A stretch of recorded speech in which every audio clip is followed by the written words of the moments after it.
Assalamualaikum warahmatullahi wabarakatuh. Nama saya Muhammad Nurif Kemal Alfares dari kelompok 1.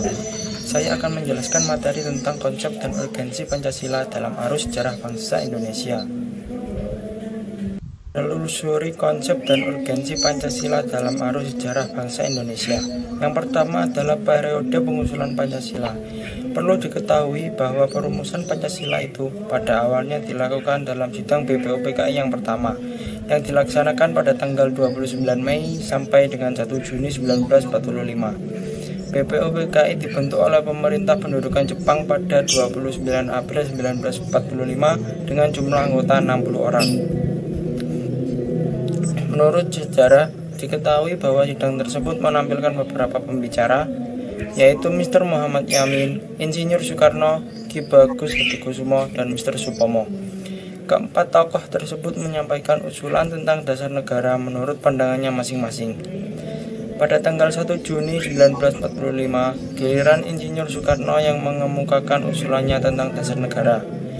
Adapun 5 gagasan dasar yang dikemukakan oleh Soekarno adalah: 1. Nasionalisme atau kebangsaan Indonesia. 2. Internasionalisme atau perikemanusiaan.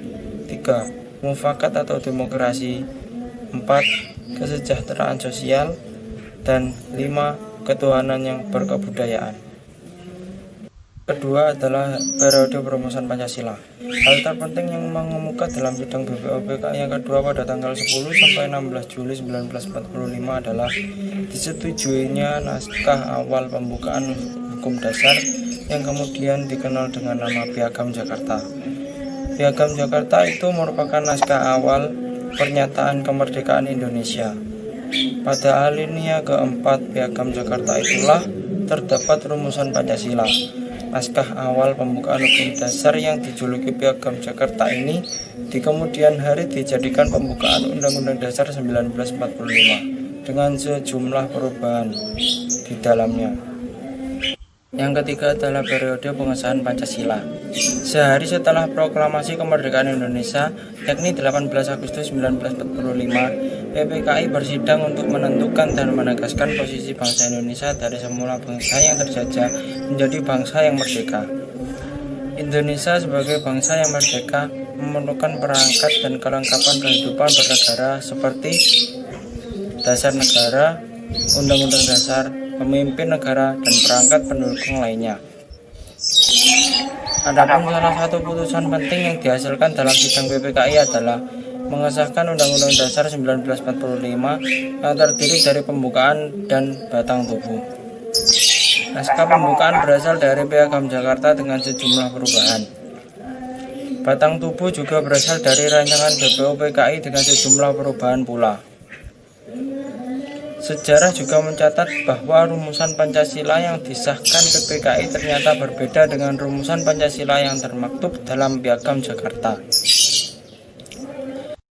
Hal ini terjadi karena adanya tuntutan dari wakil yang mengatasnamakan masyarakat Indonesia bagian timur yang menemui Bung Hatta yang mempertanyakan 7 kata di belakang kata ketuhanan, yaitu dengan kewajiban menjalankan syariat Islam bagi pemeluk-pemeluknya. Tuntutan ini ditanggapi secara arif oleh para pendiri negara sehingga terjadi perubahan yang disepakati, yaitu dihapusnya 7 kata yang dianggap menjadi hambatan di kemudian hari dan diganti dengan istilah Yang Maha Esa. Demikian penjelasan yang bisa saya sampaikan. Apabila ada yang ditanyakan, dipersilahkan untuk bertanya. Sekian dari saya. Wassalamualaikum warahmatullahi wabarakatuh.